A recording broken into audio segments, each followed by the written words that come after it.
Good afternoon, everyone. I'm so excited to see all of my Jewish learners here today. We're joined today by Dr. Assaf Bar-Moshe to learn about Baghdadi Judeo-Arabic.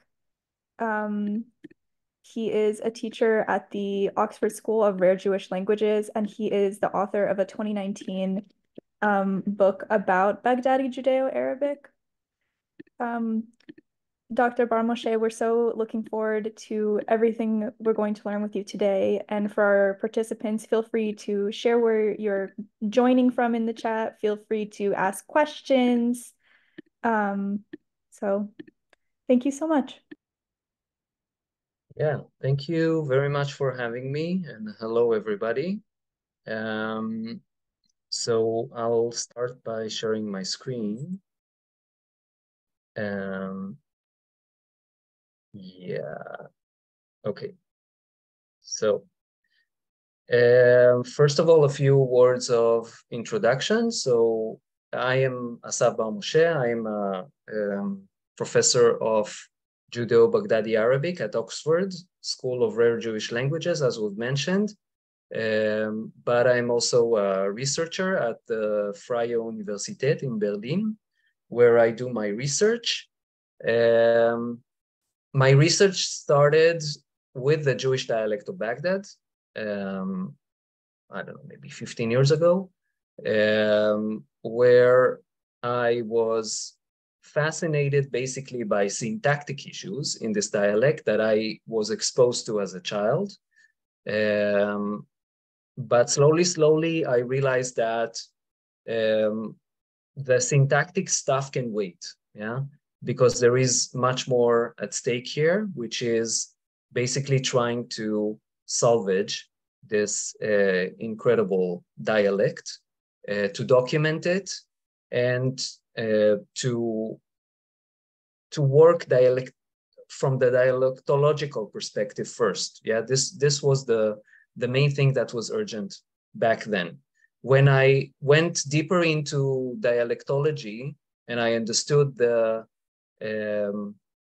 importance of this dialect for the dialectological map of Jewish Judeo-Arabic in general, and actually Arabic in even more general terms, I realized that there are even more Jewish dialects in Iraq that were undocumented. And because the Jewish dialect of Baghdad took the spotlight, nobody really was able to look into them.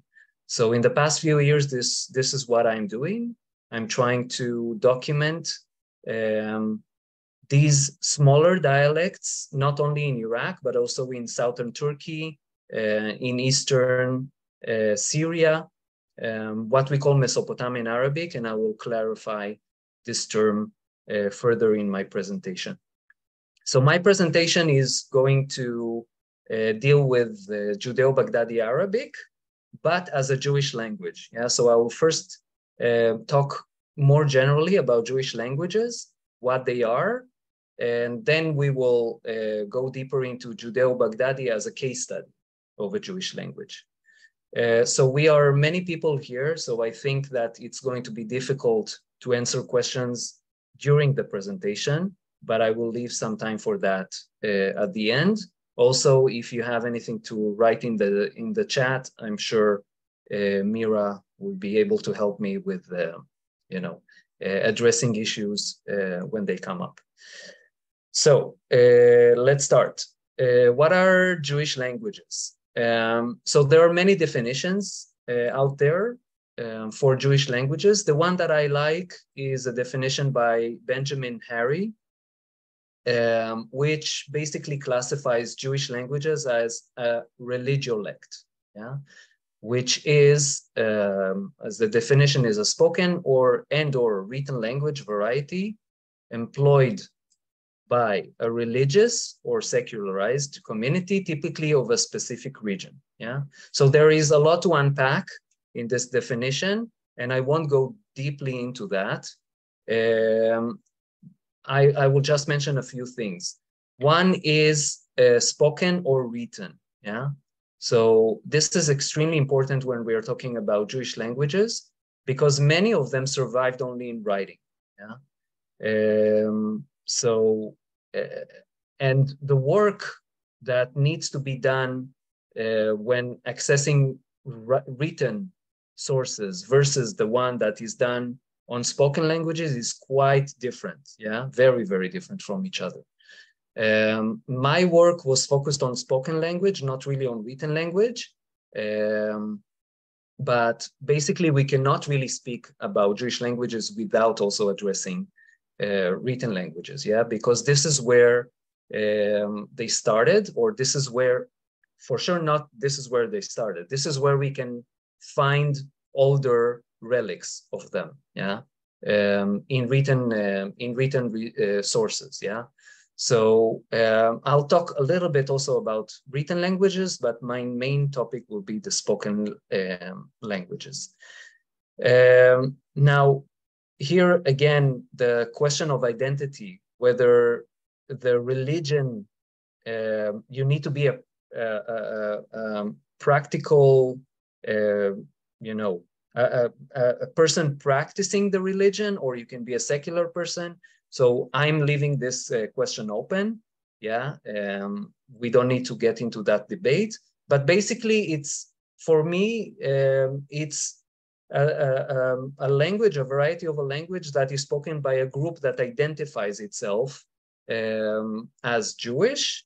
It can be people that are actually practicing Judaism or culturally relate themselves to Judaism. So they don't need to be practicants. And usually it is in a specific region. And we can see that also in Arabic.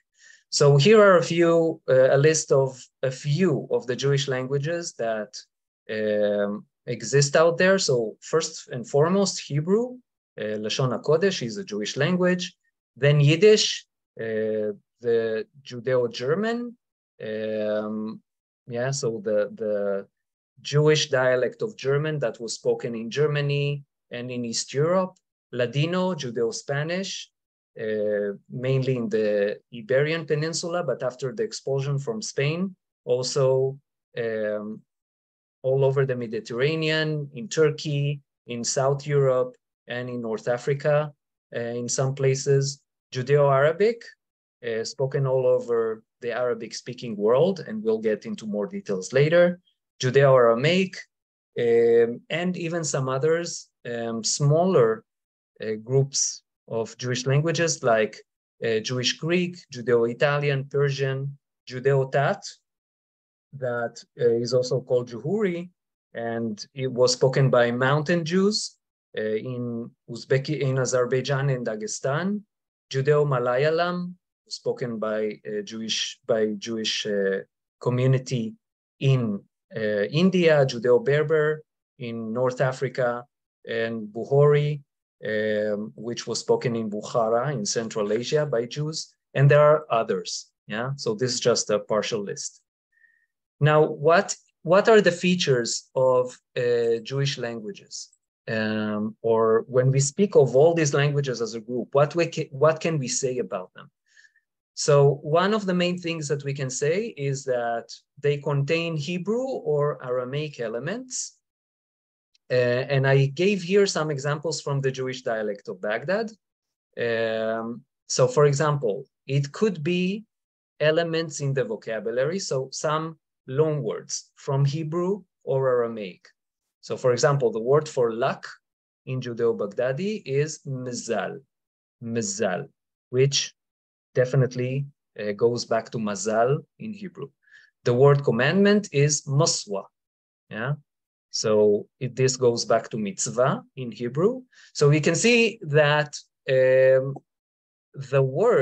Hebrew words are adapted to the phonology of the recipient language, yeah? So for example, it's not s, it's rather sa, yeah? The sound is rather sa, so emphatic S. And there is a doubling of the Z in mizal, yeah? And a long vowel here.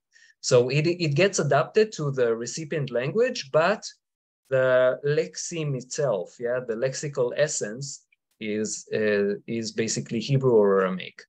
The word for Passover in Judeo-Baghdadi is shetacha, shetacha. Now, this is not a Hebrew word. It's actually an Aramaic element. And it goes back to one of the main passages of the Haggadah for Passover, Halach Ma'aniya. Yeah? So this passage is basically originally in Aramaic. And when we read it, one of the key phrases there is ha shata hacha, which means this year. Yeah? So this year we are celebrating here. Next year, we'll celebrate in Jerusalem. This is what the passage says. So this key expression, ha shata hacha, this year, has become synonymous of the name of the Passover Seder in Judeo-Baghdadi, and this is actually the name, shetacha. Yeah? So this is an Aramaic element. Another Aramaic element is the word for God forbid, bar-benan, which comes from bar-minan in Aramaic. And apart from words and lexemes that are borrowed from Hebrew and Aramaic, sometimes entire syntactic constructions were also borrowed. So another example from the Jewish dialect of Baghdad is the way direct objects are marked in this dialect. So if we want to say, he ate an apple in Judeo-Baghdadi, we literally say, he ate it to the apple. He ate it to the apple. So we have a resumptive pronoun and the preposition to, yeah? Akalul tufah. So this construction is actually an Aramaic construction. It is not really known in Arabic, at least not classical Arabic or modern standard Arabic. There are some dialects in the Levant and in Iraq, Mesopotamia, that deploy this construction because of Aramaic substrate. Yeah, not only Jewish dialects, but it is very, very common in Judeo-Arabic and especially in the Jewish dialect of Baghdad. So this is an entire construction that was borrowed from Aramaic. So this is one of the main features. Jewish languages deploy Hebrew or Aramaic elements in them. Another feature is that since they were varieties of a language that were non-intelligible by people surrounding the speakers, they were used as secret languages sometimes. So in times of danger, for example, Jews would use this variety of them, to protect themselves from the surrounding environment. So they were often used as secret languages in times of need. Another feature is that they tend to be archaic. Yeah, so Jewish languages tend to preserve archaic elements that the surrounding languages basically abandoned years ago. Yeah, sometimes hundreds or even thousands years ago. Another example here is from the Jewish dialect of Baghdad again. So, for example, the word for I said in the Jewish dialect of Baghdad is qiltu. Yeah, I said, qiltu.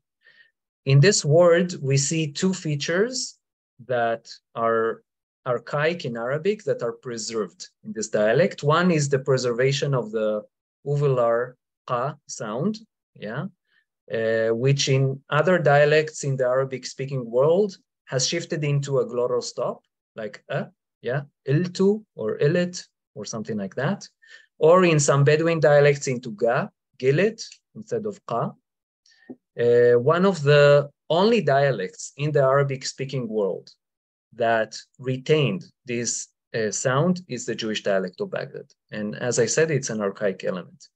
Another feature is this to ending, which designates the first person singular, I, in the past tense. Yeah, I said.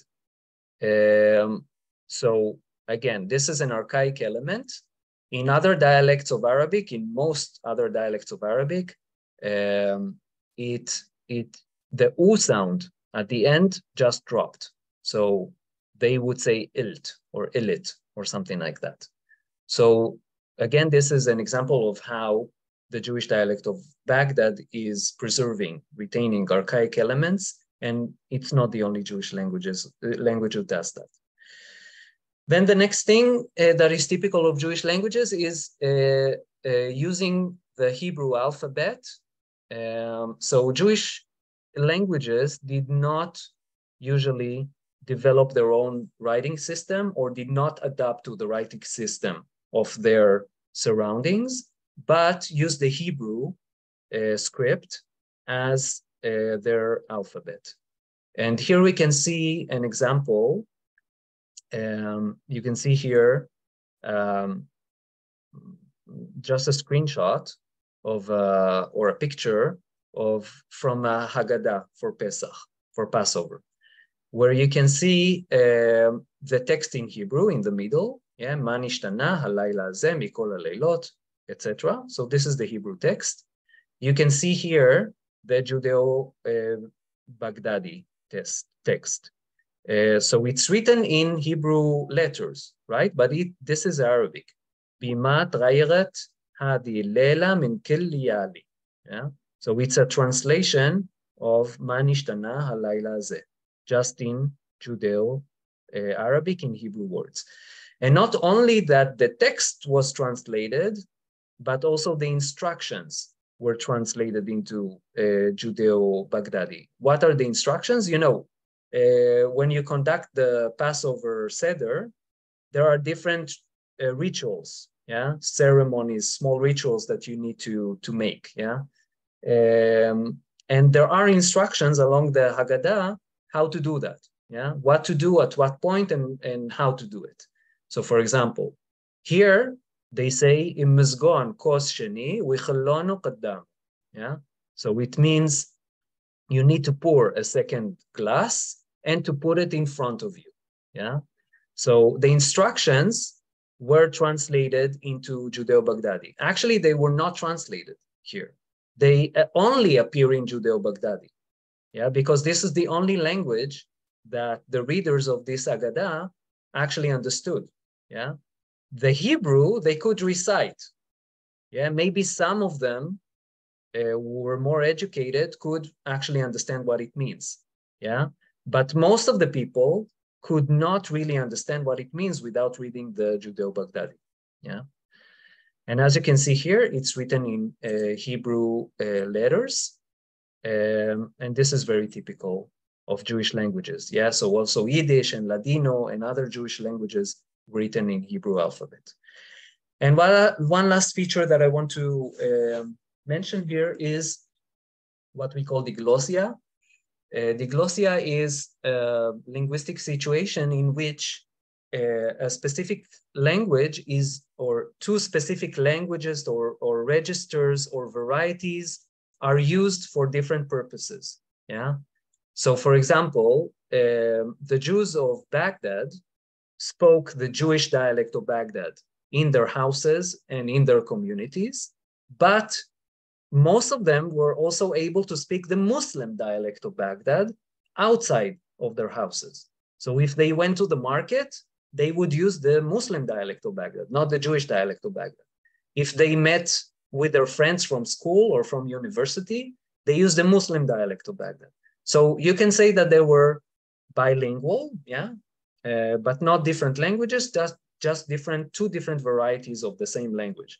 So this situation is called diglossia, and it is not unique to the Jewish dialect of Baghdad. It's a feature of Jewish languages in general. So Jews use their own Jewish language within their communities, but outside of the communities, they were able to communicate in the language of the majority, yeah. Okay, so these are the main features of Jewish languages. Now, zooming into Judeo-Arabic.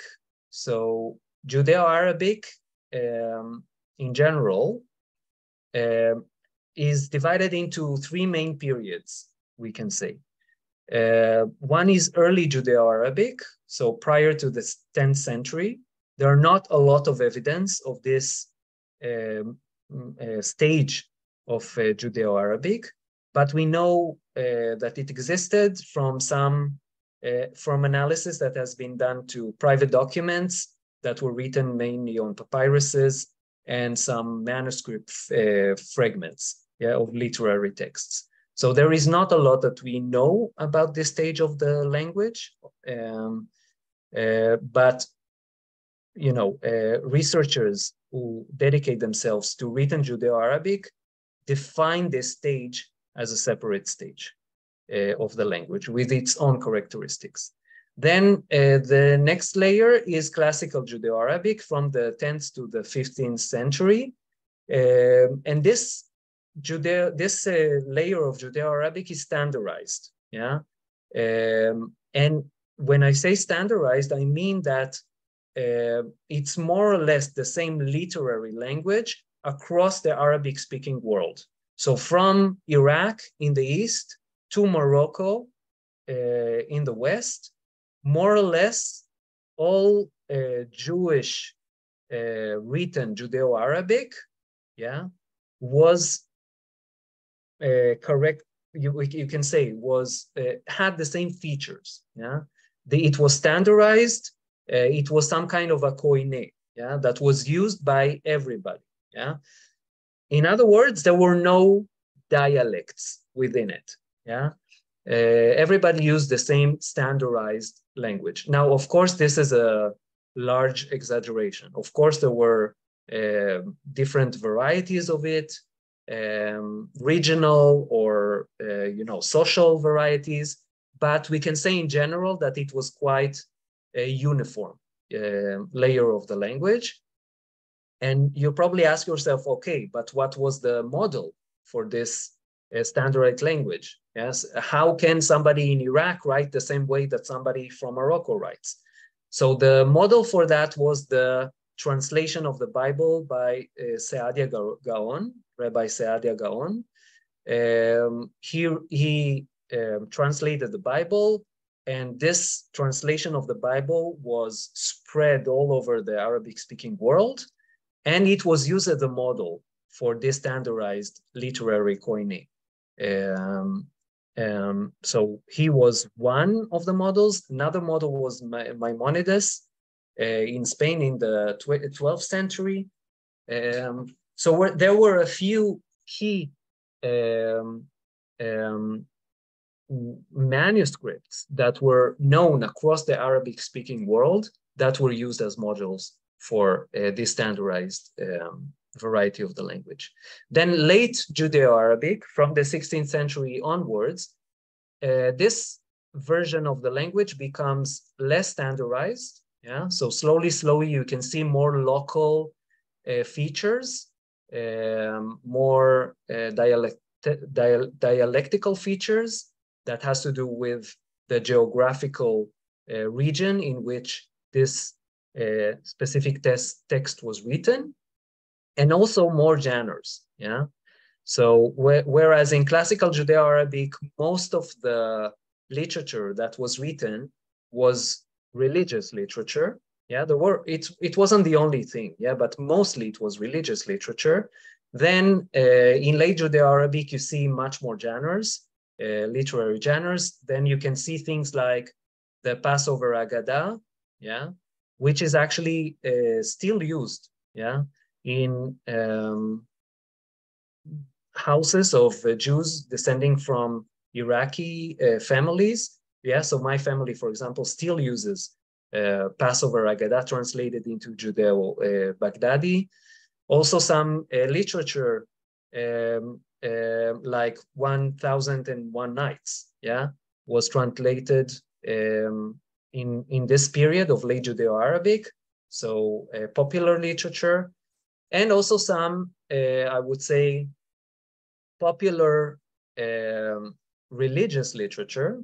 Yeah, so things like Qissat Yusuf al-Siddiq, which is basically the story of Joseph and his brothers. Yeah, but a version, like a literary, I would say, lighter version of the story, not the biblical version of the story. Yeah. So a story that could be read for children, yeah, to children, to enjoy from and to understand actually what the story is about. And also things like a book like Qanun an-Nisa, which means the women's law. Yeah. So this was written by Rabbi Yosef Hayim in Baghdad at the end of the 19th century. And it's basically a book for women with rules for women, how women should conduct themselves from the religious perspective, in the family, in society, what they should wear, what they should say, how they should behave, etc. Yeah. So also literature like that. And of course, poetry and many, many other things. Yeah. So these are the layers of written Judeo-Arabic. Slowly, as you can see, it becomes more popular and less standardized. Yeah, this is the key issue here. Now, if we go to spoken Judeo-Arabic, then we don't know much about how Judeo-Arabic was spoken prior to the beginning of the 20th century. Yeah, of course, we don't have recordings, unfortunately, so we don't really have access. We can have some clue looking at written Judeo-Arabic, but this is a story for a different encounter. Yeah, so if we focus on what we know from recordings of Judeo-Arabic, then we can say that there are many different dialects of Judeo-Arabic. And these dialects of Judeo-Arabic basically correspond to Arabic in general. So if you look at the map on the right side of the slide, you can see many different colors. Yeah, each color is a family of dialects of Arabic. Yeah, so for example, you can see that Moroccan Arabic is colored differently than Algerian Arabic, than Libyan Arabic, than Egyptian Arabic, than Najdi Arabic, Mesopotamian Arabic, Levantine Arabic, etc. Each one has their own features. And it's not only that there are different dialects. In some cases, they are non-intelligible to each other, meaning that, for example, if a person from Morocco speaks to a person from Iraq in their own dialect, they will not be able to understand each other. Yeah, the difference is so stark that they may catch a few words here and there, but not more than that. Yeah. So this is unlike English, for example, today. Yeah. So English from British English and American English and Australian English and South African English. Yes, they have their own features, but still they are mutually intelligible. Yeah. The differences within the Arabic-speaking world are much starker than that. Yeah. So this is one thing we need to understand. And the Jewish dialects under the realm of the local dialects are also a reflection of that. Yeah. So the Jewish dialect of Baghdad, which is spoken here, is starkly different from the Jewish dialect of Fez in Morocco. Yeah. Again, to a level that they will not be able to really understand each other if they speak each one if they're in their own dialect. Now, here you can see a map of the Jewish world in mostly Arabic-speaking countries before 1948 and after. Yeah, so you can see the numbers in 1948 before the State of Israel was established, and in 2017 or 19. Yeah, so more or less today. And you can see the stark decline in numbers. Yeah, so in Morocco from 265,000 to only 2,000. In Iraq, from 150 to 10 today. Actually, nowadays we know for sure about 3 that are still alive. Yeah, but probably these are the last three in Iraq. Yeah, so you can see the big decline in numbers. This has to do with immigration to Israel, and not only to Israel, all over the world, to the US, to Canada, to Europe, to different parts of the world. Yeah, so in all these places, in Morocco, in Algeria, in Libya, Tunisia, Egypt, Syria, Lebanon, Iraq, Yemen, yeah, in all these places, Jews spoke varieties of Judeo-Arabic. Yeah, Iran, for example, is a different story. Their Jews spoke Judeo-Persian, and the same in Afghanistan, in Pakistan, they had their own Jewish languages, yeah, not Arabic. Okay, now looking deeper into the Jewish dialect of Baghdad and Iraqi Arabic in general. So the story starts some 2,500 years ago, when the kingdom of Judea was destroyed by the Babylonian Empire. Jerusalem was conquered, the first temple was demolished, and the population was exiled to Babylon. Yeah. Now, this exile is described as a national disaster. Yeah, so if you go to Psalms, chapter 137, you can find the famous verse, by the rivers of Babylon, we sat and wept when we remembered Zion. Yeah, so if you read this verse, you can see how much of a disaster this thing was. This expulsion was to the Jewish community.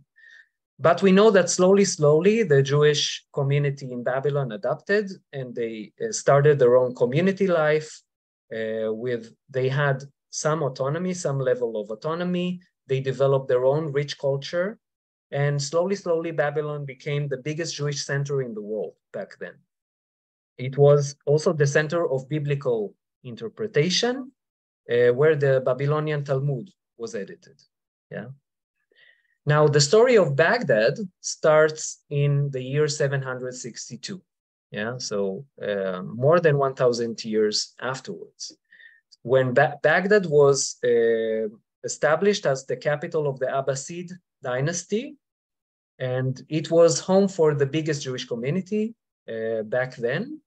And the Arab period, yeah, this period in which Jews lived under the Abbasid Empire, is actually described as the golden age of Jewish existence in Iraq. Yeah, this all ended with the Mongol conquest of the region in 1258, when the city of Baghdad was basically almost entirely destroyed, yeah, by the Mongols.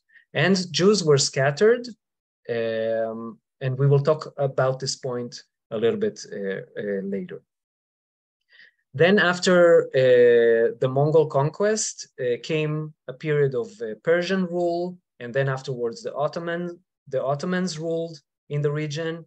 So the situation of the Jews under the Persian and the Ottoman rule really depended on the specific ruler of that time. So some of them were good towards the Jews, some of them were treated them badly. It really depended on the ruling side. Then if we move fast forward to the 18th and 19th centuries, so small Jewish communities that originate from Iraq were established in places like Bombay and Calcutta and Singapore and Shanghai and Hong Kong in the Far East. These were basically Jews from Iraq, mainly from Baghdad, but not only, that went there for business. Yeah, there were wealthy families that established businesses in the Far East, basically trade with Europe through the Middle East. Yeah, so think about a Jewish community in India exporting spices from India to Europe. They do that through the Persian Gulf, along the rivers in Iraq, yeah, the Euphrates and the Tigris, to the north to Turkey, and from Turkey to Europe. Yeah, so this was one of the main trade routes back then, and Jews were basically controlling these trade routes. And Baghdad and Basra, cities like Baghdad and Basra were at the center of this trade route. And Jews were basically an integral part of global trade in that region back then. Then a little bit forward, if we move, we know that Jews were eager to take part in what is called the Nahda, the Arab awakening or enlightenment movement, which started at the second half of the 19th century and ended more or less in World War I. This movement was all about adopting Western achievements, so technology and culture, while preserving Arabic culture, acknowledging that we are Arabs, but with the advantages that the technology and the culture of the West can give us. So Jews were an integral part of this movement. And actually Jews, we can say that Iraq owes much of its development and prosperity in the 19th and 20th century to its Jewish population in terms of knowledge and talent that the Jews accounted for during that period. Then came the British Mandate, which took this involvement, Jewish involvement in Iraq, in Iraqi life, into a different level, because when the British came into the region, they opened also the doors for political participation of Jews. So Jews started to participate in the political life in Iraq as well. So in between 1921 and 1925, the Minister of Finance in Iraq was a Jew. Sasson Hespel was the Minister of Finance under King Faisal. This was allowed due to British interference. But this door that was opened for the Jews to participate in politics in Iraq was also the reason for rise in the anti-Jewish atmosphere in the region in that time. This anti-Jewish atmosphere came to a climax in 1941, in June 1941, in riots that took place across Iraq, mainly in Baghdad, but not only. So 2 days of riots and a pogrom that is called the Farhud, and in which 179 Jews found their death, were murdered, more than 2,000 were injured, and Jewish property was looted all across Iraq. These events of the Farhud are probably the most tragic disaster of the 20th century that still exists in the memory of some survivors of this event. And it opened the door to discussion about Zionism, about going to Israel, immigrating to Israel, which took physical terms after the State of Israel was established in 1948, and through an operation that is called Ezra v'Nehemiah of the Jewish Agency in 1950, 1951, in the frame of which most of the Jews of Iraq immigrated to Israel. We are talking about 120,000 Jews that immigrated more or less back then to Israel, leaving only around 7,000 Jews behind. And these 7,000 Jews also immigrated to Israel by the beginning of the 70s. So there was a second wave of immigration in 1970, 1971, more or less, where most of these remaining Jews immigrated as well. And I'm saying Israel, but as I said at the beginning, it's not only Israel.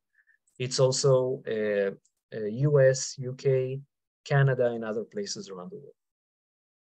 So this is a brief introduction to the history of the Jewish community in Iraq. Yeah. Now, zooming into their language. Yeah. So if you remember the map of the dialects of the Arabic-speaking world that I presented earlier, zooming in to Iraq, you can see that Iraq is dominated by two different colors. Yeah, northern Iraq in one color and southern Iraq in another color. And this corresponds to two different dialect families in the region. So the northern part, these dialects are called Qultu dialects. Yeah, so Qultu dialects. And in the south, they are called Gilit dialects. And these names, Qultu and Gilit, embed the two main features that distinguish these dialects. One of them is the realization of the sound qa. So in Qultu dialects, this sound is preserved, qa, but in Gilit dialects, it is realized as g. Yeah. Another feature is the ending tu that I talked about earlier for the first person singular in the past tense. So in Qultu dialects, it is retained as tu, but in Gilit dialect, it's simplified into t. Yeah.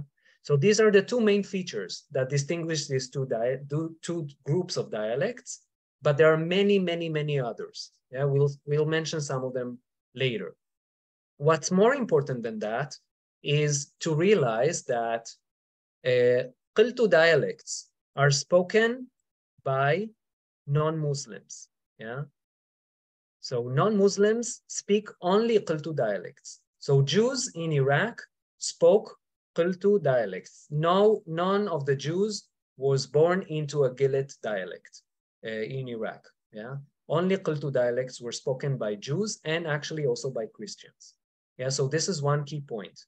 And this is important because Baghdad is located here, basically in the middle of a Gilit-speaking area. Yeah, so Baghdad, the Jews of Baghdad spoke within the city a dialect that belongs to a different family of dialects, yeah, from their neighboring Muslim, peers, yeah. So the Muslim dialect of Baghdad and the Jewish dialect of Baghdad belong to two different families of dialects that are very, very, very significantly distinguished from each other. And this is one of the key points that I want you to get out of this presentation. And if we go deeper into the details, yeah, so I will not review all the different features that distinguish the Jewish dialect of Baghdad from the Muslim dialect of Baghdad. Yeah, I will just mention some of them, and these are not the only ones. But for example, as we said, Old Arabic qa is retained in Jewish Baghdadi, but changed into ga in the Muslim dialect. So qal versus gal. Yeah. Old Arabic ka is retained in Jewish Baghdadi, kan. For example, he was, versus chan.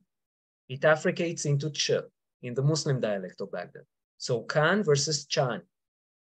Old Arabic ra is retained in the Muslim dialect of Baghdad, so rah as a trill, r, rolling r. But in the Jewish dialect of Baghdad, it is realized as a velar, yeah? So like French R or Hebrew, modern Hebrew R, yeah? So they don't say rah, they say rah with ra, yeah? So again, very different, rah versus rah. Then the rest I will just read out loud for you to listen to the differences. Yeah, you don't need to really go down to the details. So kill versus kul. Yeah, versus u. Kill, kul. Jima versus jama. Suda versus soda. Kbiri versus chabira. Yeah, kbiri, chabira. Bedlitu versus badilta. Ktabtu versus ktabet. Katbet versus kitbat. Katbu versus kitbau. Hani versus hna. Hekev versus hichi. Yeah. So very, very different differences. Yeah, very, very big differences between these two groups of dialects. Yeah. And you can see that in the city of Baghdad. And basically, the Jews in Baghdad and the Christians, both of them, both these groups were speaking a Qultu type dialect, but the Muslims were speaking a Gilit type dialect in the city. Now, just a word about the differences between the Jewish dialect and the Christian dialect of Baghdad. So first of all, the Christian dialect of Baghdad was spoken by a small Christian community. It wasn't as big as the Jewish community was. They do belong to the same family, a Qultu family, but they do have differences. So they differ. Yeah, they have different features. So they are also clearly distinguishable from each other, despite being a part of the same family of dialects. Now, as I said, the Jewish dialect of Baghdad was not the only Jewish dialect in Iraq. And this is something that is very important to understand. Yeah. So the Jewish community of Baghdad was the biggest Jewish community in Iraq, but it wasn't the only one. Yeah. So there was a big Jewish community in Mosul in the north, in Kirkuk, in Kurdistan, in Ana, in the city of Ana, closer to the border with Syria. Yeah. In Basra, in southern Iraq, there was a Jewish community. And these different communities did not speak the same dialect. Yeah. So basically, you can see here different colors that correspond to different branches of the Qultu family. You have the branch of the Tigris, yeah, along languages, dialects that were spoken along the Tigris River, like the Jewish dialect of Baghdad, and the Muslim dialect of Tikrit, and all the dialects of Mosul. Muslim, Christian, and Jews in Mosul spoke a Qultu dialect. So this is one branch. Another branch is the branch of Kurdistan, Jewish Arabic. So in places like Arbil and Kirkuk, Jews spoke very, very, very differently from the way they spoke in Baghdad. Yeah. Also, the dialects that were spoken along the Euphrates, yeah, so the Jewish dialect of Ana or the Jewish dialect of Hit, they belong to their own branch. These dialects were under, they were very strongly influenced by Bedouin dialects that were spoken. So all this region of Iraq and Syria is a desert, yeah, and they were surrounded by Bedouin tribes, and these dialects were influenced by these Bedouin tribes, yeah. And there is another group, another branch of the family, the dialects that were spoken in southern Turkey, yeah. So in places like Mardin and Nusaybin, Qamishli, and in Urfa in southern Turkey, Jewish communities spoke Arabic of a Qultu type, yeah, which goes to tell us that nowadays the borders that we see nowadays on the map do not correspond to the borders that existed 1,000 or 2,000 years ago. Yeah, there were no borders there. Yeah, it was all one big region that we call today Mesopotamia, in which the same type of Arabic was spoken, yeah, with regional differences, but basically the same type of Arabic. Now, another dialect that I mentioned here on the map is the Jewish dialect of Aleppo. Yeah, so Aleppo was home to a big Jewish community as well. And despite the fact that the dialect of Aleppo and Damascus belong to a different family of Arabic dialects, Levantine Arabic, yeah, not Mesopotamian Arabic, still there are many features that are common between, for example, the Jewish dialect of Aleppo and the Jewish dialect of Baghdad. Yeah. So these features are extremely important because you wouldn't expect them, yeah, to exist. Yeah, these two dialects belong to very different groups of dialects, yeah? And you see the distance between them. So this tells us that there was a strong relation and connection between the Jewish dialect of Baghdad and the Jewish dialect of Aleppo, yeah? Now this connection was both family connection, so families from Aleppo married families from Baghdad, yeah, send their daughters or their sons to marry families from Baghdad and vice versa. Also religion relations, yeah. So I mentioned that Baghdad was destroyed basically after the Mongol conquest, yeah. So where did the Jews actually go? If the city was destroyed, where did they go? Yeah, so some of them went to Basra and to Mosul and to Anna and to other places, but some probably left to Aleppo, yeah? And they stayed there for maybe hundreds of years. So this is where we can also see the linguistic influence on the dialect of Aleppo. And in terms of religion, we know that for a certain period, Baghdad did not have a candidate for a chief rabbi. They did not have anyone that could fill the seat of a chief rabbi. So they imported the chief rabbi from Aleppo. So a rabbi from Aleppo came and served as the chief rabbi of Baghdad for a few years. Yeah. So we see that also there were religion connections between the communities. So the linguistic, I would say, features that are common between the Jewish dialect of Aleppo and the Jewish dialect of Baghdad are just another proof for the strong relationship between these two communities along their history.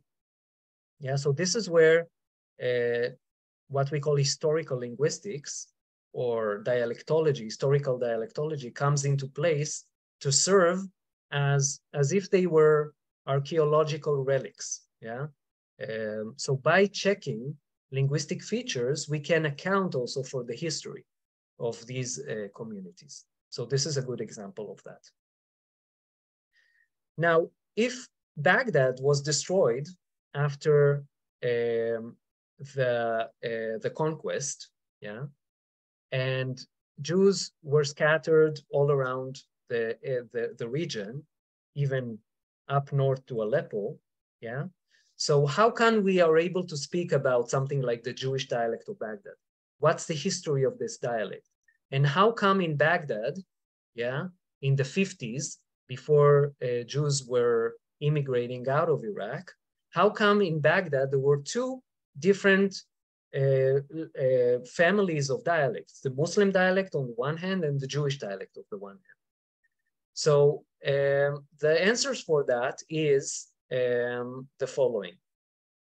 So first of all, in 1168, Benjamin of Tudela, yeah, visited Baghdad. Yeah, he was a traveler, and he had a journey, a diary, a journal in which he recorded his encounters with Jews all over the Middle East and North Africa, and not only there. And when he arrived to Baghdad, he wrote, "In Baghdad, there are 40,000 Jews, and they dwell in security, prosperity, and honor under the great Caliph. And amongst them are great sages, the heads of academies engaged in the study of law." Another quote is, "In Baghdad, there are 28 Jewish synagogues." Yeah, 28 Jewish synagogues in Baghdad in 1168. Yeah, this is how big the Jewish community was back then in Baghdad. So what happened to this community? We said that it scattered all around, but it probably went back to Baghdad when the circumstances allowed it. Yeah, and this is how we see the big Jewish community in Baghdad, 120,000 people at the beginning, middle of the 20th century, because they basically came back there. Yeah, and when they came back, they preserved the original dialect of the city. Yeah, so Baghdad in the Middle Ages spoke a Qiltu type dialect. Yeah, like the Jewish dialect of Baghdad. Yeah, so before Baghdad was destroyed by the Mongols, the type of dialect that was spoken in the city is similar to the Jewish dialect of Baghdad. Yeah. Now, the new dialect that the Muslims in the city of Baghdad speak today is actually a dialect that came to Baghdad in the 17th century from the rural side. Yeah. So basically Bedouins from rural places around Baghdad and in the south decided to move to the city of Baghdad. And they came into the city with their own dialect, yeah, which was a Bedouin type dialect. And slowly, they became the majority. And as the majority, their dialect took over the city, yeah. So the bottom line here is that the Jewish dialect of Baghdad is the original dialect of the city that was preserved along the years by the Jewish community in the city. And the Muslim dialect of Baghdad is actually a later addition to the city. Yeah. So this is why the Jewish dialect of Baghdad is so important, because it opens a window to the way Arabic was spoken in Iraq in general, not only by Jews, but also by Muslims in the Middle Ages. And because it's such an archaic dialect, you can actually see, yeah, you can actually envision how Arabic was spoken basically 1,000 years ago by looking at this dialect. So it's not only important for the history of Judeo-Arabic and of the, Jewish culture, it's also important for the history of Arabic as a language in general. Yeah. Okay, so I want to just mention the conclusions here of our discussion so far about the Jewish dialect of Baghdad as a Jewish language. Yeah. So first of all, Judeo-Baghdadi reflects the way Arabic was spoken in Baghdad by all its inhabitants in the Middle Ages. Yeah, we said that. Then among the Jewish Arabic dialect, Judeo-Baghdadi is probably the one that most distinctly differs from the local dialect of the city, meaning that the Jewish dialect of Fez in Morocco differs from the Muslim dialect of the city, but not as much as the Jewish dialect of Baghdad differs from the Muslim dialect of Baghdad. Yeah, and it has to do with the historical background that I have given here. Yeah, so probably Judeo-Baghdadi is the starkest example of difference between local and Jewish dialect that you can find even among any other Jewish language in the world. The preservation of this old dialect by the Jewish community is a result of historical circumstances. Yeah, this is something that is very important to understand. Yeah, there was no. Yeah, okay. I will say that with the next sentence as well. The development of Jewish languages occurred without intentional human agency. Yeah, there was no one waking up in the morning saying, okay, let's invent a Jewish dialect to, to distinguish us from the rest. This did not happen. This was not the case. The development of Jewish languages are a result of historical circumstances, historical and linguistic circumstances, which are natural. Yeah, there is nothing intentional about it. And this is something that is very, very important to understand, because this is many times used as a political, statement. Yeah. So Jewish languages is a descriptive term of a linguistic reality. Jews had their own unique languages, which differ with different degrees of uniqueness. It's not a political statement. When we say that Jewish languages exist, it's not because we want to, to establish an agenda, yeah, a political agenda that Jews are unique in some way or the other. This is not the reason for that. Yeah, what we are describing when we say Jewish languages is merely a linguistic reality, linguistic and historical reality. Yeah, and this is very important to understand. A few words about the future of the Jewish Arabic of Iraq, or the Jewish dialect of Baghdad, and many other Jewish languages when it comes to that.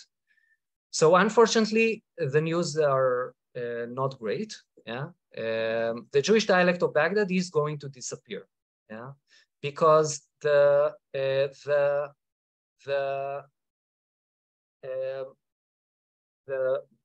would say the most important condition for a language to survive is transmission of the language from one generation to the other at home, yeah, within the family.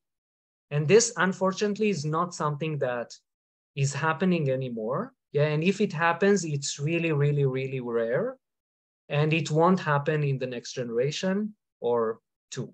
Yeah, unfortunately, this is the case. Yeah, so we cannot be hopeful about the survival of the Jewish dialect of Baghdad as a spoken language. This is probably not going to happen. Having said that, there are a lot of initiatives to preserve the language, to document it. Yeah, and this is extremely important.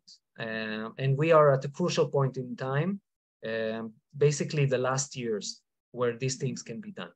And here in this slide, you can see some of these initiatives.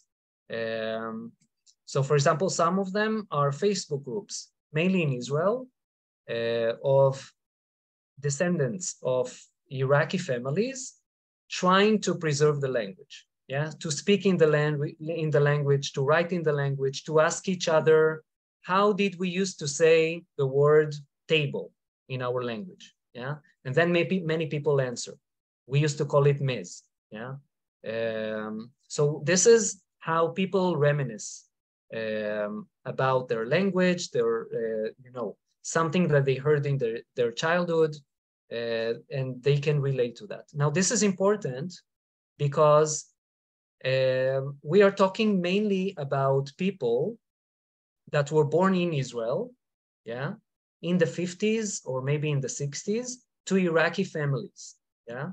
So they were not born in Iraq, or if they were born in Iraq, they came to Israel when they were very young, at the age of, I don't know, 5, something like that.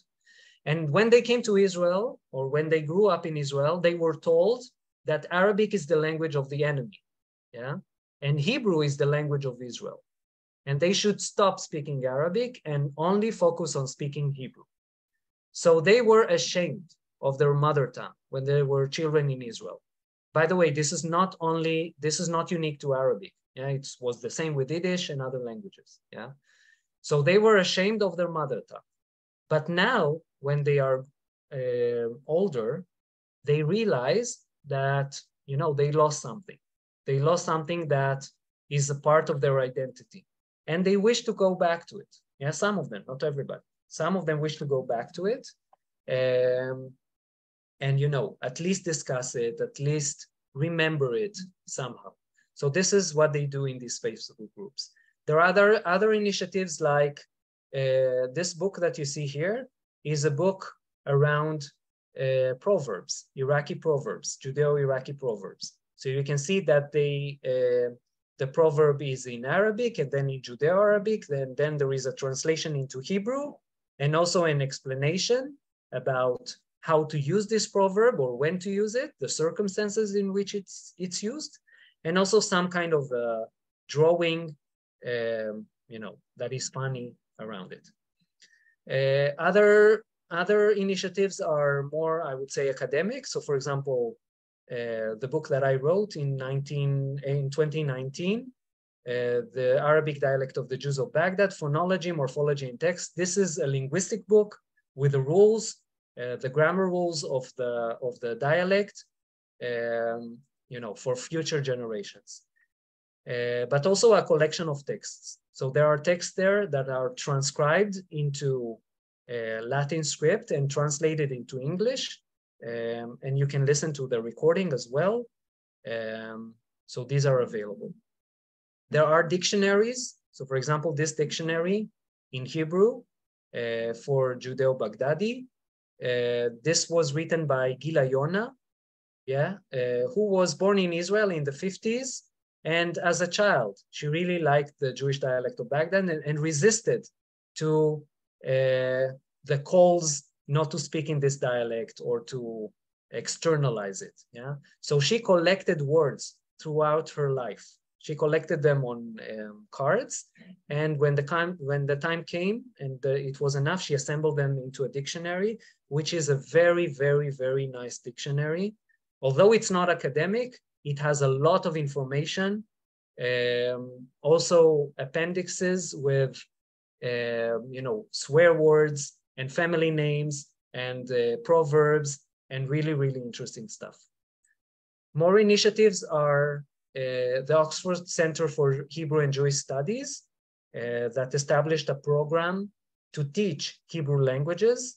So the Jewish dialect of Baghdad is one of them, but there are around 20 other Jewish languages that are taught through the Oxford Center for Hebrew and Jewish Studies.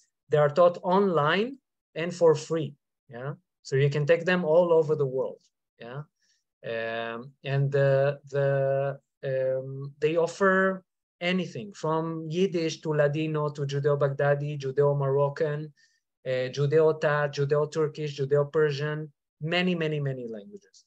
So I invite you to visit their website, and if you're interested, to register to a course whenever you want. Other initiatives. So there are heritage centers around the world. I gave you one example, the Babylonian Jewry Heritage Center in Or Yehuda in Israel. So it's both a museum and a library and a cultural center for the Babylonian community in Israel. They have a lot of events and initiatives, and it's a great thing. And also some cultural ones. So for example, this person here, Kobi Pasha, is holding a stand-up comedy in Judeo-Baghdadi. Yeah, so he has shows in Israel every now and then of stand-up comedy, and I went to one of them. It's great. Yeah, it's actually funny and great, but you need to know Judeo-Baghdadi to enjoy it. Yeah, so this is another initiative. And the last one that I'll mention is Dudu Tassa, who is an Israeli musician, singer and musician, who is actually the grandson of one of the greatest musicians in Iraqi history in general. Yeah, not Jewish Iraqi music in general. So Dawood al-Kuwaiti and his brother Salah, yeah, both of them were musicians in Iraq, and they composed some of the most important music in the history of Iraq. And he, as the grandson of Dawood al-Kuwaiti, decided to pay tribute to his grandfather and to reinterpret the music of his grandfather and his uncle by modern rock. Yeah, so he's a modern musician. He's doing rock, and he reinterpreted the music into modern rock. And I think so far he released 2 albums with their original musics in his own interpretation. This is a great resource as well. So as I mentioned, these are all great initiatives and they are extremely important, but they cannot substitute transmission from one generation to another inside the house, which is a precondition for a language to survive as a living language. Yeah. So unfortunately, the Jewish dialect of Baghdad is going to die as a spoken language in the coming few generations. Okay, let's take a break here. Okay, maybe not a break. I'll leave 15 minutes to questions in the end. So it allows, I will take 5 more minutes now to talk about a few interesting words and proverbs in the Jewish dialect of Baghdad. So some common expressions. One of the most common one is ashlonak or ashlonek. Yeah, so the question, how are you? Yeah, in masculine or feminine. So this is very common. You can hear it a lot when you speak to descendants from Iraqi families. And it is interesting because of the I would say, popular etymology of this expression.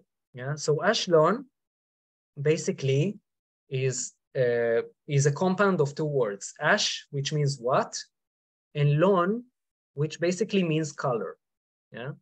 So basically, when you're asking somebody, how are you, you're asking them, what is your color? Yeah. Now, what's the connection between color and how are you? Yeah. So the popular etymology is that in Baghdad, there was a pandemic, some kind of pandemic. It was actually very common, yeah, because of the river. So every few years there was a big pandemic there. And in one of the pandemics, the color of the person would change from one color to another. And then you could know that the person is sick by looking at their color. Yeah. So by asking what's your color or what's somebody's color, you can basically know how they are doing. Yeah. So this is, of course, popular etymology. The real situation is that the word lon doesn't only mean color. Yeah. If you go to dictionaries of Arabic, older Arabic, you can see that lon also means situation. Yeah. So basically, you are asking here, what is your situation? Yeah. And that's the big story, not more than that. Another word that you can hear a lot is dalek or dalek, which basically is a way to refer to people. Yeah, my darling, or something like that, dear. So like an endearment term to refer to somebody, to address somebody. Now, this word, the root badal, means to replace. Yeah. So bdalak basically literally means I am replacing you. Yeah. Now, what does this stand for? So I'm replacing you in the meaning of if you sin, if you commit sins, I'm going to replace you in front of God in the day of judgment. Yeah. I'm going to be judged instead of you. Yeah. I'm going to take your place and take your sins.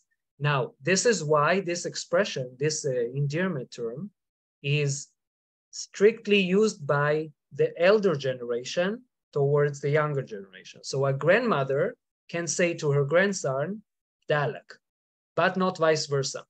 Yeah. And I remember that as a child, one time, I said to my mother, Dalek. And she was furious. She told me, you don't say that to me. I can say that to you, but you cannot say that to me. Yeah. So nowadays in Israel, Dalek became very common, and people don't know the cultural charge behind it. Yeah. So they use it freely, regardless to who is the person. But originally it was very strict. It was strictly restricted in use. Okay, I'll skip these ones. A few swear words just to make things a little bit more colorful. So Abel Alek. Abel Alek. Yeah, Abel Alek means shame on you. Yeah, but the root Abel, yeah, the noun Abel comes from Hebrew. It's actually a Hebrew component. It means evel, grief in Hebrew. Yeah. So shame on you is basically grief on you. Yeah. In other words, I wish you die. Yeah. That's the literary meaning of it. Rmad means an idiot or a loser or something like that. It comes from the word for sand, yeah, or ashes in Arabic. Yeah. So basically, I'm comparing you to ashes. You're nothing like sand. Yeah. This is Rmad, and it is very common in Israel today. You can hear it everywhere, not only by Iraqi Jews. Tfak, also a very common swear word. So the root tafa means to turn off. Yeah, for example, turn off a candle. Yeah. So tfak is basically, literally it means may God in brackets turn you off. Yeah. Basically, I wish you die. Yeah. So tfak or tfaki for feminine. And zul is just like yeah, something like that. But actually, it's a noun meaning pandemic, yeah. So that's the origin of it. Okay, I have some proverbs. I will only mention one of them, yeah. So this one, مطروق ينغادس بولو صصاي, yeah. This means a lead ball must be cast for a terrified person, yeah. So you see this tradition. This is actually a Mesopotamian tradition. It's not only Jewish. Actually, in Turkey, people do that as well. Even nowadays, non-Jews as well. And it's common along across the region. So this tradition is a tradition that comes to protect a person from the evil eye. Yeah. So there is a great amount of belief in the evil eye in the region, also among Jews. And there are different strategies to scare off the evil eye. Yeah. One of the strategies is to take these lead balls, yeah, to put them on top of a spoon or something like that, and on top of fire, to melt them on top of fire. These balls are like the eye, the evil eye. And when they melt, it's as if they explode. Yeah, the evil eye melts. Yeah, so it symbolizes an attack on the evil eye. Apart from that, after they melt, these balls, whatever it is, the liquid that results from that, is thrown into a bowl with cold water. Yeah, and then it reshapes, yeah, reforms into another shape. And it also, there is a sound that comes out of it, yeah, as if the evil eye explodes, yeah. So it all comes to symbolize scaring off the evil eye, yeah. And it is really embedded in the tradition, also in the Jewish Judeo-Arabic tradition of the region, as you can see here. So I think I have some more, but I think at this point I will stop and let you ask some questions if you have. So yeah, Mira, I don't know how you want to manage that, but I see more than 99 comments in the chat. I will not be able to address all of them. So Mira, your decision how to take it from here.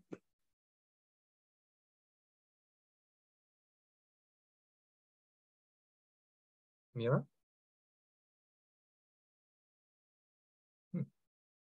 Okay, so I see a hand. Ellen, maybe you go first.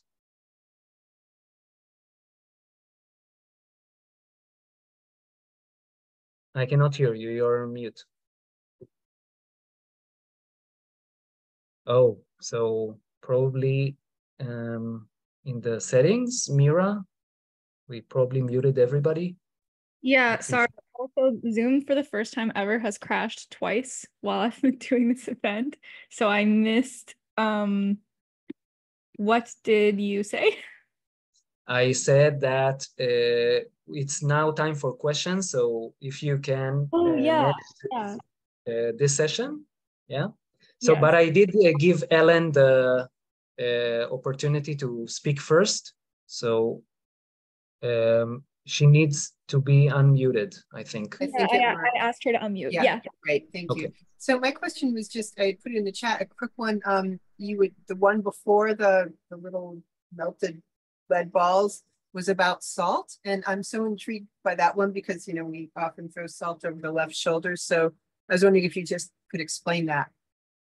Yeah, so the previous one was Rishlum Milch, yeah? So also salt was a weapon, was used as a weapon against the evil eye. So when you say to somebody, when you instruct somebody to scatter salt on top of somebody else, yeah, it's basically to protect them from the evil eye again, yeah? So it's the same idea, salt as a weapon against the evil eye. Yeah, and yeah, it was very common as well. Yeah. Yeah, I see Ruben. I actually, Myrna Gabai in the chat has wanted to Yes. talk for a long time, so I asked her to mute first. Thank you. Okay, go ahead. So it was lovely. I joined late a little bit because I had some other things. I just want to comment that a few years ago, we were in Oman, the country, and I was looking for SIM card in the airport. And I stopped somebody and I asked them in my Arabic, in Judaic Arabic, Ma aku SIM card? And he looked at me and he said, Baghdadi. He knew right away that I am from Baghdad, by the way I said what I said, even though I'm Jewish. Yeah. The other thing I wanted to mention, there is another book called Msalli al-Waqt. I don't know if you know it. No. It's partially, it's fables, Arabic, Judaic Arabic fables that I grew up on with my great-grandmother. It's partly Aramaic. And when I was in Machon Ben Tzvi in Jerusalem, I met with Miriam Frankel, who's my friend, and she gave me the book about the Iraqi community. And when I asked her about the book, she didn't know, but the book is mentioned in that book of Salil Waqt. It's a beautiful, beautiful, and it's very hard to get. My friend got it for me. I have an old one and I cherish it. I can send you the whole book, the link to the book. The last I would love that. Okay. I don't know how to communicate. If you could send me your email, I would do it with an email. Okay? Yeah, sure. Thank you. We'll I figure put it my out. email on the chat. And the last Okay. thing I wanted to mention, Ashlonak is actually right. You said, how is your color? What is the color? My friend, Professor Talma Lobel, wrote a book in Hebrew, but in English, actually, translated to Hebrew. It's called Kos HaKafeh Shegaram Li Litaheb, the cup of coffee that made me fall in love. And she was talking that color is actually related to mood. And both my husband and I immediately said, that's exactly what we say in Arabic. Ashlonak, it's like, what is your mood? So if you are red, you're angry. If you're pale, you are fearful. So it's a very, very interesting how we express things. And thank you so much. With You're pleasure. absolutely right. We were told not to speak Arabic. Within a month when we came to Israel, we were like 5 and 6. Immediately, we dropped it, and within a month, we spoke Hebrew. So we dropped the language. But thank you so much for your work. Thank you for your comments. And I just want to say something about your first one, the first one about Oman. So yeah, I did express how different the Jewish dialect is from the Muslim dialect in Baghdad. But having said that, there is a lot in common. Yeah, exactly. Of course. Yeah. Yes. And one of the common things is the word aku and maku. Which is actually an Iraqi coinage. It's used all over Iraq, and it's a feature of Iraqi Arabic in general. So by saying that, he knew that you're Baghdadi despite being Jewish. And it's very interesting. I understand Arabic, Iraqi Arabic, when I hear it on television. It is very difficult for me to understand Egyptian or Syrian. I try, and I wanted to really study it. But thank you for mentioning Oxford. For sure, yeah.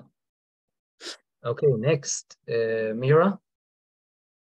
Yes, I've asked Ruben to unmute.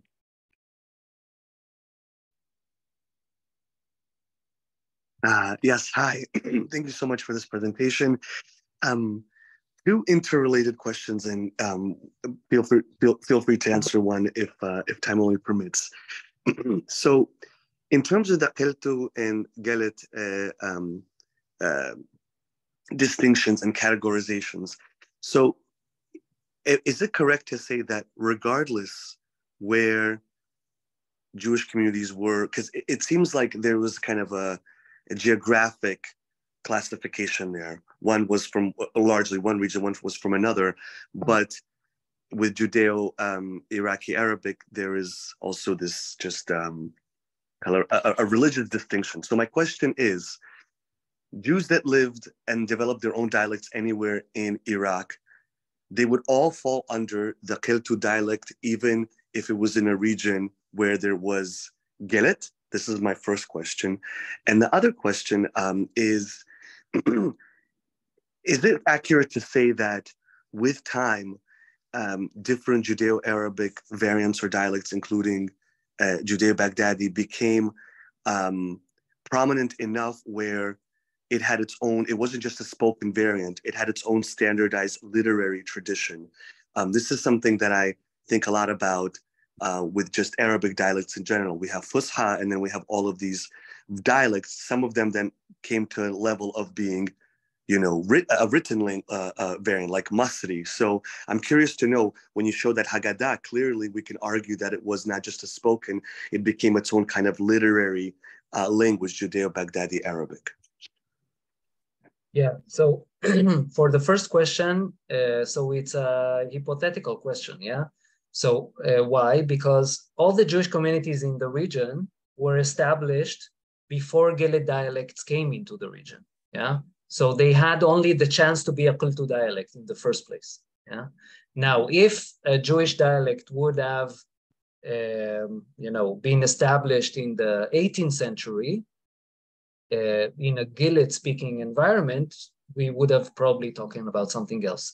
But this didn't happen. Yeah, so we don't know. For the second question, so as I said, in classical Judeo-Arabic, the standard was across the Arabic-speaking world. Yeah, based on the model of Saadia Gaon. Later on, more local varieties have developed. One of them is the Iraqi variety. Unfortunately, not enough research has been made on the local variants, yeah? Looking really at how different written Judeo-Iraqi is from written Judeo-Egyptian is, yeah? So I cannot say much about it right now. Hopefully we'll be able to know more in the future.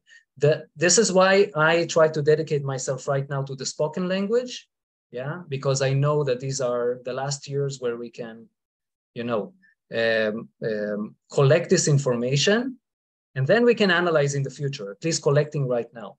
Written language we'll be able to analyze in 100 years from now. So I leave it to the, you know, to future scholars. I don't need to bother myself with it right now. But yeah, it's a big gap in the research right now. Yeah, we don't know much. I am gonna somebody in the chat, a lot of people, wow, a lot of different people raising their hand. I'm gonna call on Mohammed next.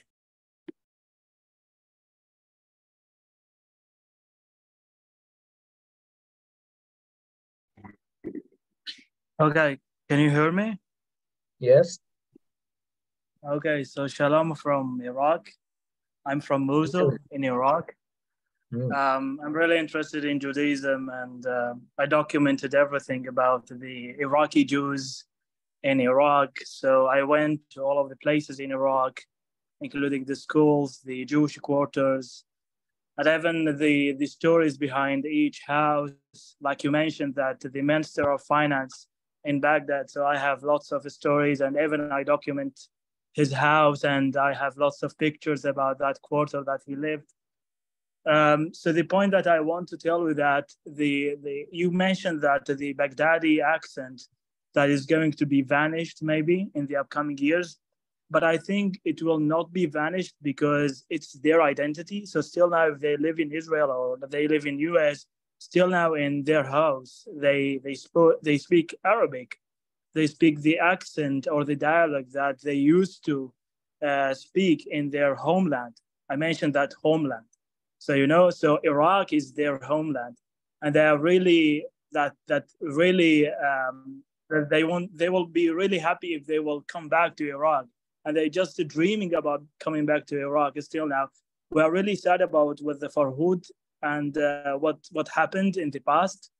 And I don't know. I don't like to give you my perspective about this, but I'm really that sad about what happened about the Farhud and all of the Iraqi Jews that they left. Still now, there are only like 5 or 7 families in Iraq, and I met with them. They are Jews, but you know that it's about their safety that I cannot tell you that where they live or what about the names of the members, because it's about their safety. So I met with them in person. So still now, I told you that they talk in Arabic, and still now I think it will be survive because it's their identity. So it will not be vanished. And by the way, I met with the Jews that they are from the descent of Iraqi Jews, and we did a tour in Iraq that we explored everything about Iraq. So Iraq is safe, but you have to be cautious. If you are Jewish, don't tell the people about your belief, because it will be a big problem to you. So if you want to come to Iraq, just you can contact with me that I have an Instagram account, and I can tell you about everything about Iraq and everything about the sites of Iraqi Jews, that you can go to them, and I have the locations, everything I have. So you can contact with me, and I will let you know about everything, and I will help you to maybe to visit your homeland in Iraq, and I will give you some tips and tricks about how to do Iraq. So just thanks for this webinar. I really enjoy my time with you. If you have any question, if you have anything about the Iraqi Jews, you can ask me about my Instagram account. I just sent the link in the comments. And I'm really interested with what we talked in the presentation. And by the way, my accent is Musalli accent, that we are talking the same as what you mentioned everything in the presentation, and my accent is very similar to this. So we talk in with my family that ruhtu, qultu, waja'tu. So this everything that I've mentioned, we just talk in our house. So I think if it would be vanished, we will teach you about your own language maybe in the upcoming future. Thanks for listening to me, and I am really happy to share this talking with you. Okay, thank you very much. So first of all, for the invitation, inshallah, one day I'll be able to do that.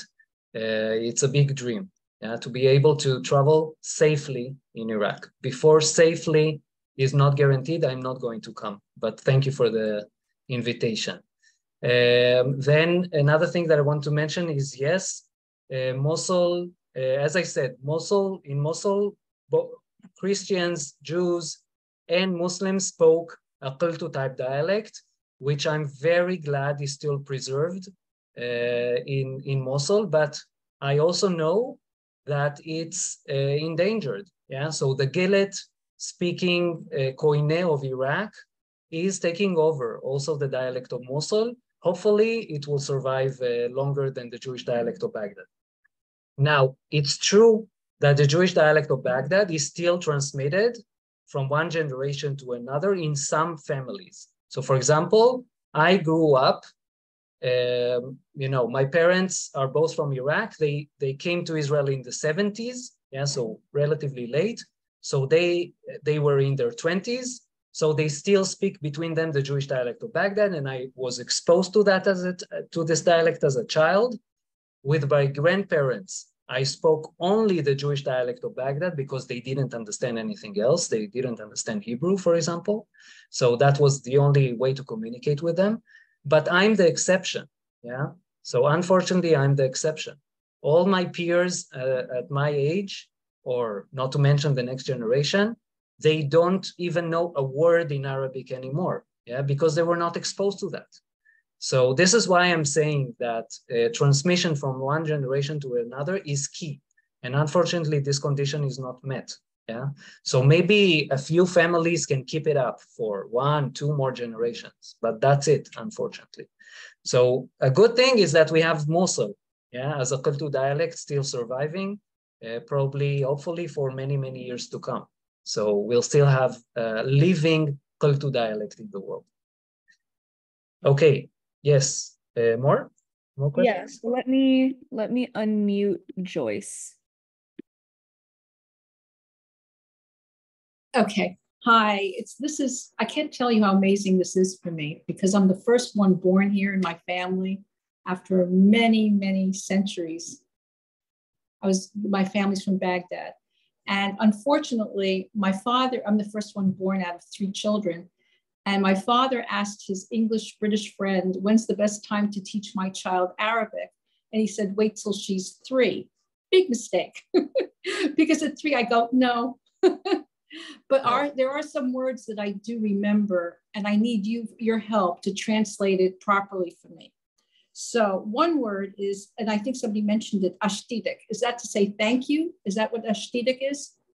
Yeah, literally it means may your hands live.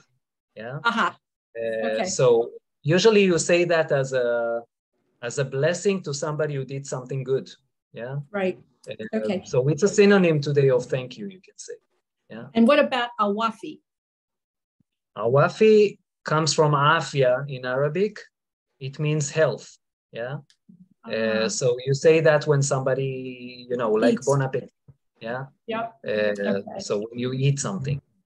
Okay. And then you mentioned inshallah. Is that with God's will, or what does it literally mean? In means if. If God wills means, it? Yeah, if God wills it. Yeah, and it is not Judeo-Arabic. Yeah, it's common in Muslim Arabic anywhere. Yeah. Amazing. My younger brother, who's 10 years younger than me, is a photojournalist, and he had the opportunity to go to Baghdad during the big problems with after Hussein and Saddam Hussein and everything. He was there 6 times. And one of the things he did was he took pictures of what he thought was the Jewish section in Baghdad. And when my uncle saw those pictures, he said he didn't get the right community. So do you have any idea, either Muhammad or anyone, about where would the section be in Baghdad? That was the Jewish section, the Jewish quarter, the Jewish section. Yeah, I don't know. I mean, I know some neighborhoods that were populated mainly by Jews, but I'm not an expert in that. I can ask around. Thank you. Thank you. It was wonderful. Yeah, thanks. I did write down some kind of faster questions, and I don't want to ignore them because they were some of the first ones asked. So one person wanted to know the name of the stand-up comedian with the last name of Pasha that you mentioned. Yeah, Kobi Pasha. Kobi. Okay, I have shared that. Another person, I think her last name was Shamash, was asking about whether you've done work with Wikitongues. She says that she's trying to record her family and she's kind of struggling because it's so, it's spoken. So she has a hard time writing it down. Just wondering if you work with them and if you have advice. No, I don't work with them. So in the academic world, so the research around Judeo-Arabic as a spoken language is mainly done in Europe on the dialectological side. Yeah, so in Germany and in Israel, I would say, these are the centers.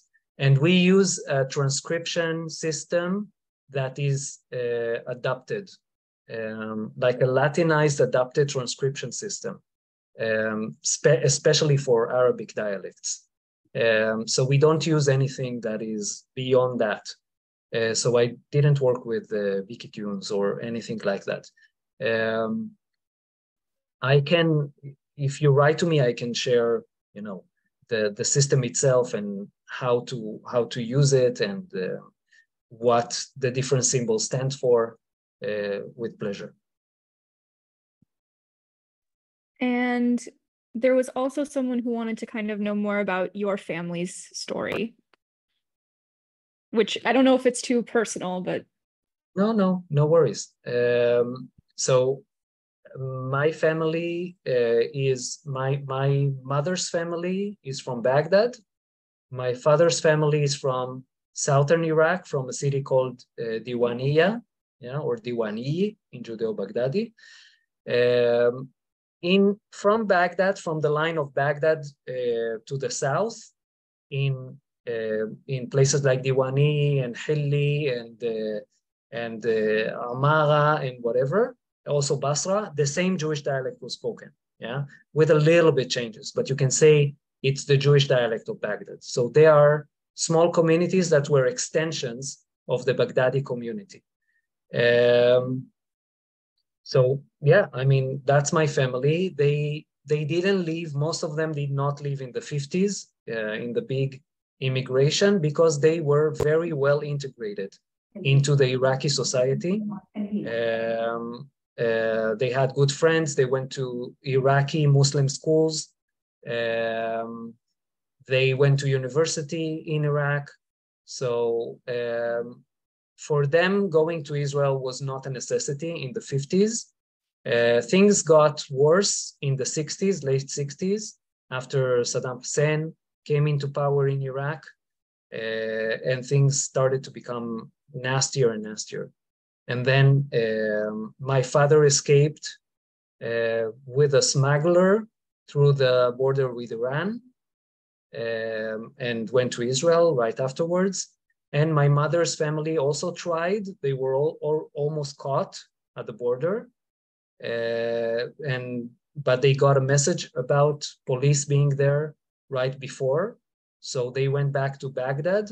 They waited a while, a few months, and then Iraq granted Jews who wanted to leave the country visa. Yeah, so they granted them passports.